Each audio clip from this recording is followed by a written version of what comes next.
and welcome to the Reading Rush. This is the first time I am participating in the Reading Rush and certainly the first time I am vlogging it, which will be super fun. I thought we could start by running through the prompts and also talking a little bit about my kind of vaguely planned TBR. If you've been following me for a while, you know that I'm very much a mood reader. I don't tend to plan out like a TBR very thoroughly. I do want to see if I can meet these challenges, so I've had a little bit of a think about it and I have a couple of books to talk to you about, but I'm still going to be pretty flexible with myself as we go. There are 7 challenges, but we can kind of double up. So what I've done is found a couple of books that I think will tick off most of the challenges, and I'm going to prioritize reading them. And then as we move along, if I'm doing quite well, we might throw in some more just for funsies, because why not? Because reading's fun. The first book we're going to be reading is a book I have had on my shelf literally since 2014. And I've never read it, and it is Stardust by Neil Gaiman. Now this ticks off quite a few of the challenges for me, and I'll tell you which ones. It ticks off number 1, which is to read a book with a cover that matches the colour of your birthstone. My birthstone is sapphire. This kind of matches. It also ticks off number 3 because I have seen the movie Stardust, but I've never read the book. When they originally announced this challenge, I was like, what? How am I ever gonna find a book like what? And then I saw this and I was like, oh, right, this has been on my bookshelf for 6 years. Great, let's go. This also, I think, crosses off number 7, which is to read a book that takes place on a different continent than where you live. Because I think this starts out in the UK, which is in Europe. I'm in Australia. But then it goes off to some magical distant land. So that's super not my continent. The next is a book that I got in the Wild Book Box, and this is The Lost Flowers of Alice Hart by Holly Ringland. Now this ticks off number 2, read a book that starts with the word the. It also ticks off number 6, which is read a book in a genre that you've always wanted to read more of. Now Stardust could kind of do this too, because I don't read a lot of fantasy, but the thing that I'm always saying I want to read more of is Australian fiction, and this fits that category perfectly. So we have ticked off number 1, 2, 3, 6 and 7, which leaves us with number 4 and 5. And I haven't picked out a book, but this is what I'm thinking we'll do.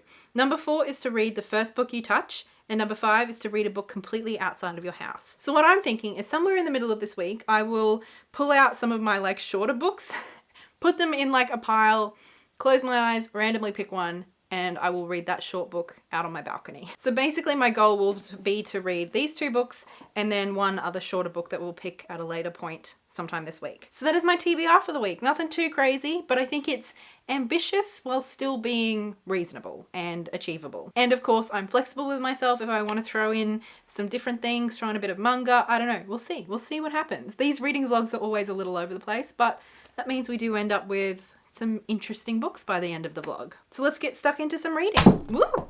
Without breaking my phone, hopefully. Hi there. We are doing a little catch up because I'm doing my makeup. I've started reading. I haven't read very much. I'm actually struggling to read a little bit today. My anxiety is a little high, which makes reading a little hard, but I have been trying and I'm up to page 30. Good job. I'm actually not loving it.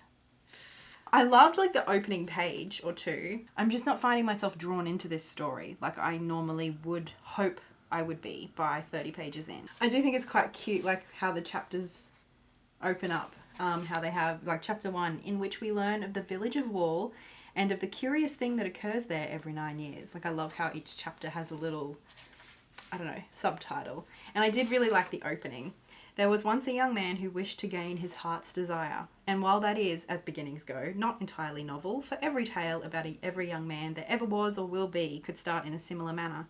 There was much about this young man and what happened to him that was unusual, although even he never knew the whole of it. I don't know, that was very like playful and charming to me. I really liked that opening. Can't say I'm like in love with it yet. Of course I'm gonna stick with it. This is a book I've had on my shelf for 6 bloody years, so, and I mean like, it's Neil Gaiman. Like everybody, I've never read a Neil Gaiman book, so this is my very first experience. My experience with Neil Gaiman has just been, I've seen the movie a couple of times, like a long time ago. I remember really liking it when it came out in the cinema.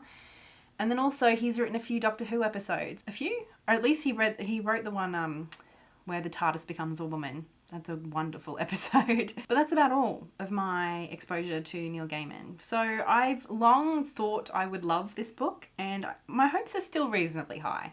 So far I'm just not super into it just yet though. But I will keep reading and I'll update you a little bit later on today.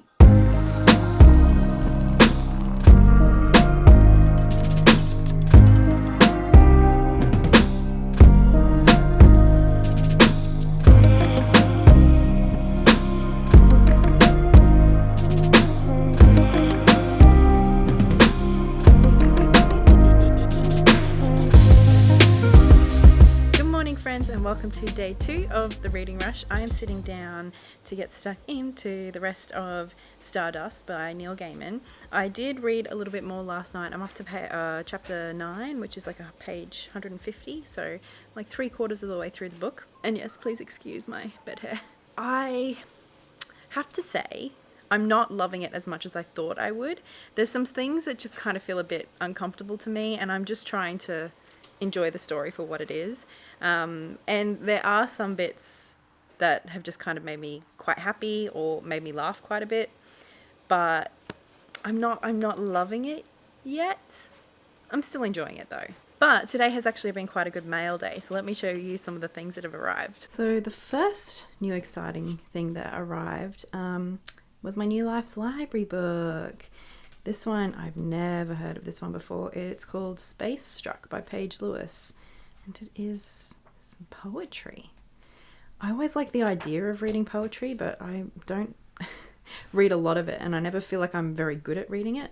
But anyway, so I got this little note. Who picked it? So John picked this read this time, and we got these like word magnets. The next thing that arrived is a fun little thing. I ordered this off Etsy a little while ago. It's a BT21 keyring that this person makes on Etsy. I thought it was very cute. Oh, that's a cute sticker. Very fun. And then I also ordered a t-shirt from an Aboriginal artist here in Australia. I think she's from Queensland. And this is the print on it. It's just like a plain black t-shirt, but I really liked the print. And she's a young artist trying to make her way, so I thought I would support her. And it's really pretty. I like it a lot. Although I probably won't be wearing it anytime soon because it's so cold here in Melbourne, but I wear t-shirts a lot in summer, so I will get plenty of wear out of it. It feels really nice too, actually, quite thick.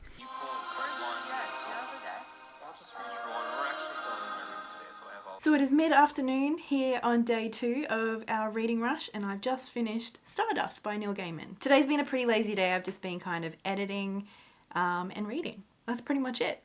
It's a good day. I will say I grew to like this story more as it went on, but I can't say that it ever got to the point of me falling in love with it. There were parts of it that I really liked. Like I said, I really enjoyed the opening kind of page or two.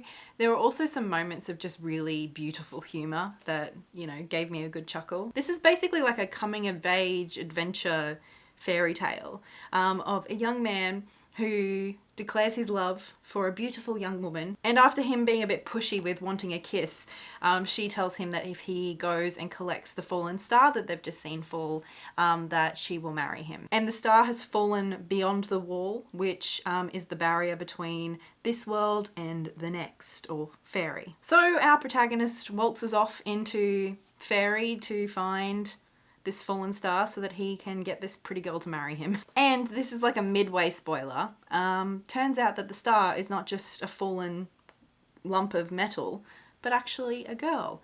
And that there's a bunch of other people after her too, for different reasons. So there was a lot to like about this story, and it was fun. I guess I just didn't particularly love any of the characters. I really don't like the protagonist all that much. The star was about the most interesting and likable character of the whole lot. And even though I have seen this movie, I saw it when it first came out. Like I went to the cinema to see it. So it's been a long, long time. So as I was reading, I couldn't remember what was going to happen next. But then as things happened, I was like, oh yeah, that was predictable. And I don't think they were actually all that predictable. Maybe they were, but probably also it was just that, you know, I then remembered them, so they didn't seem as surprising or interesting. So I don't know, I liked this book well enough, but I have had it on my shelf for so long, and I've kind of always thought in the back of my head that it would be a book that I loved, and I can't say that I did. Next, we are going to read this book. This is a pretty chunky book. It's nearly 400 pages, so it might take me a little longer to get through, but I'll see how we go. I don't tend to be someone who wants to learn a lot about books before I read them. I barely even read the blurbs, if I'm perfectly honest. I usually like skim over them. But how about we read a little bit of it together? A captivating novel about how our untold stories haunt us and the stories we tell ourselves in order to survive. 9-year-old Alice Hart grows up in an isolated, idyllic home between sugarcane fields and the sea, where her mother's enchanting flowers and their hidden messages shelter her from the dark moods of her father. When tragedy irrevocably changes her life, Alice goes to live with the grandmother she never knew existed, on an Australian native flower farm that gives refuge to women who, like Alice, are lost or broken. This book is just really pretty. There's a lot of like sketches of flowers and things. So I feel like this is either going to be a book that I love or that I find really tedious. I don't know, that's the sense I'm getting. Now this is a book actually I did not pick out for myself. I signed up recently to a subscription service called the Wild Book Box, which I am also doing a vlog of, so I will tell you a little bit more about that in a future video. But basically it's a subscription service where you tell them a little bit about what sort of books you want to read, and they send you some surprise secondhand books. And so this was one of the surprise books I got sent last month, and my new box is on the way, so I really need to get to finishing these books. So I'm going to try and get a bit more reading in before I have to start cooking dinner, and then I will catch up with you again this evening. Good evening, friends. It is getting quite late on Tuesday. You can probably tell I'm quite tired. I have spent the evening reading quite a lot, actually. Well, I mean, for a slow reader like me, I think I've done pretty well. I have read the first section. There's kind of 3 or 4 sections in this book, so I've read about the first 50 or 60 pages. And I had to take a break. Basically, the first 50 pages of this are pretty harrowing, I think would be the right word. The first 50 pages are basically about Alice's, our main character's, childhood, I think from about the ages of, was it 5 to 9 or 7 to 9? Anyway, covering a few years. And we basically just kind of meet her at different points, and the experiences that she's had with her father being incredibly abusive towards both her and her mother, and also her mother is pregnant at one point. And it's hard to read. It's hard to read because like I wouldn't consider myself an overly sensitive reader to, like, I'm not someone who can't read difficult stuff most of the time. But I feel like this just felt like a lot. Like it was 50 pages and it was just like, that was kind of the whole first section of the book, was just how awful Alice's childhood was, living in this domestic violence situation. Having said that, I am actually really enjoying it, if that's the right word. It's beautifully written. I'm really finding myself engaged. I was really emotionally connected to Alice already. So even though it was difficult and I needed a break, that is not to say that I'm not enjoying this book and that I don't want to continue reading it. I needed a breather. So I thought I'd give this poetry book that arrived a go. So a reminder, this is Space Struck by Paige Lewis. This arrived in the Life's Library and I finished it this evening actually. It's only about 70 pages, I think. And as I don't feel like a very proficient poetry reader, what I tend to do is just kind of read things aloud. So I'll read one poem aloud and just kind of like sit there for a minute afterwards and then read the next one. Or sometimes if I feel so inclined, I'll reread the same poem once or twice. And I used to kind of try and figure out poetry.